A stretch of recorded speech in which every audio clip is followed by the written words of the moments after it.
Bonjour chers frères et sœurs en Christ, que la grâce, la paix et la miséricorde de notre Seigneur Jésus-Christ vous soit abondamment multipliée. Shalom et bienvenue dans cette nouvelle vidéo de 7 minutes de pain quotidien du 27 janvier 2026. Nous poursuivons notre lecture dans le livre de Actes des Apôtres, chapitre 10. Nous allons lire aujourd'hui le verset 38. Donc nous avons lu dans le verset d'hier, le verset 37, que l'apôtre Pierre dans son discours, dit à Corneille et à tous ceux que Corneille avait réunis dans sa maison, leur a rappelé que les choses, les événements qui se sont passés non seulement en Judée, mais également dans la Galilée, lorsque l'apôtre, non pas l'apôtre, lorsque Jean-Baptiste a prêché et le baptême de la repentance.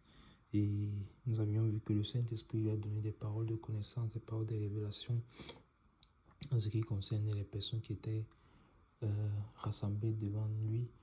Et il est comme ça conduit par le Saint-Esprit justement pour avoir toutes ces révélations-là et parler de la part de Dieu, de la part du Saint-Esprit, car c'est du Saint-Esprit qu'il a reçu les révélations et c'est le Saint-Esprit qui l'a envoyé.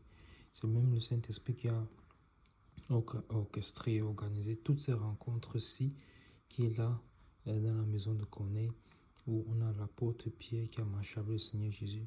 Et Corneille, cet homme pieux qui craignait Dieu et qui cherchait la face de Dieu.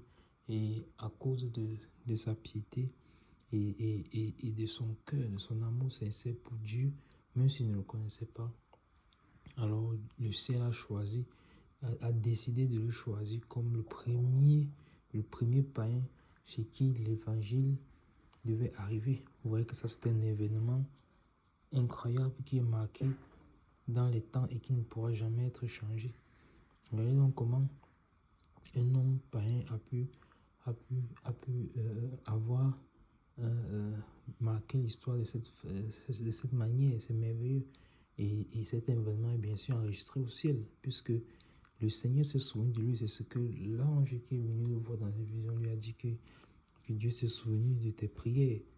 Dieu s'est souvenu de tes prières. Donc, vous voyez donc que il n'est pas question pour nous d'amasser les choses sur la terre ou bien de chercher à gagner les hommes ou à gagner les choses sur la terre. Que donnerait un homme pour son âme? Ou à quoi sert-il de gagner le monde si on perd son âme? Vaut mieux amasser les richesses et les trésors dans le ciel où la rouille et la teigne n'agissent pas. Ouais. Voilà où il faut amasser la vraie richesse. Donc les hommes se battent sur la terre pour avoir des choses sur la terre, pour être renommés sur la terre. Or, c'est au ciel qu'il faut être renommé. Et les principes du ciel n'ont rien à voir avec les principes de la terre. Le gouvernement du ciel n'a rien à voir avec les gouvernements terrestres. Oui. Donc voici donc Corneille qui a donc eu cette grâce-là à cause de son bon caractère et de son comportement. On avait déjà vu dans les autres versets précédents, je ne vais pas revenir dessus, que l'attitude de Corneille est un exemple pour beaucoup d'entre nous. Et donc, toi qui es en train d'écouter cette vidéo, si dans ton cœur, c'est d'avoir, d'être connu au milieu des hommes, tu cherches la gloire qui vient des hommes, alors je t'annonce que cela n'a aucune valeur devant Dieu. Aucune valeur devant Dieu. Et cela n'aura aucune valeur à la fin du monde lorsque le Seigneur jugera. Parce que c'est ce qui consistera. Est-ce que tu as amassé une richesse au ciel? Et pour pouvoir amasser une richesse au ciel, il faut d'abord commencer par donner ta vie au Seigneur. Donc si tu ne l'as pas encore fait, fais-le maintenant. Jésus-Christ est venu il y a plus de 2000 ans. Il est mort à la croix pour que tu aies la vie éternelle.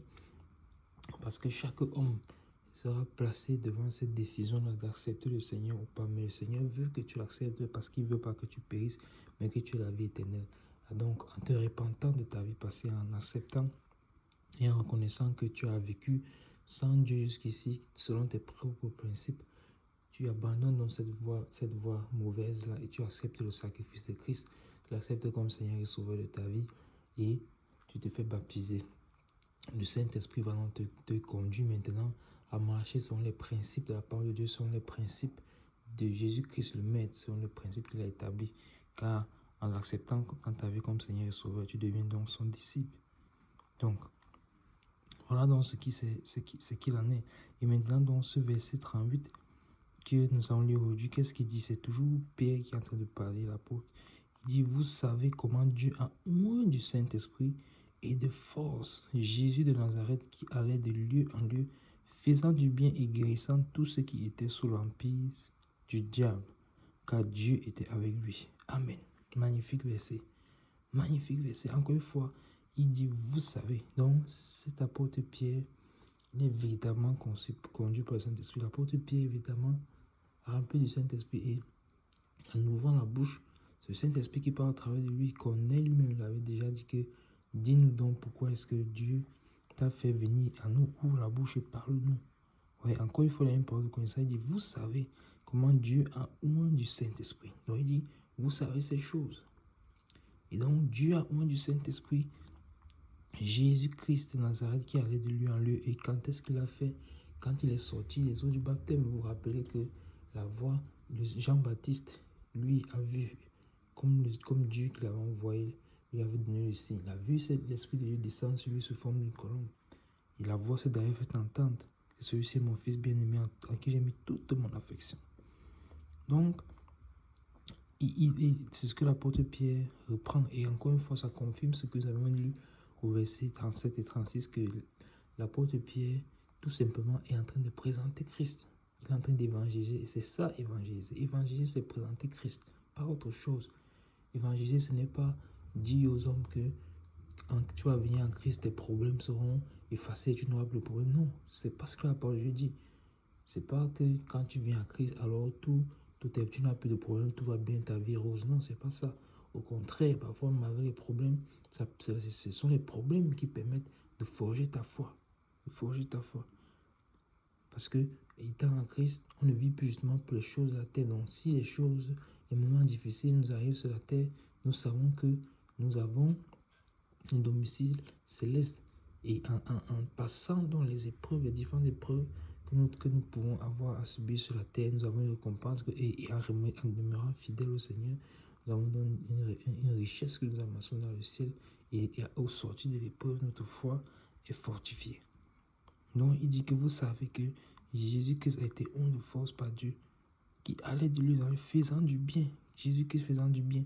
Et donc, quand je t'annonce d'abandonner la vie mauvaise que tu m'as devenue au Seigneur, ça, c'est le bien que Jésus-Christ veut te faire.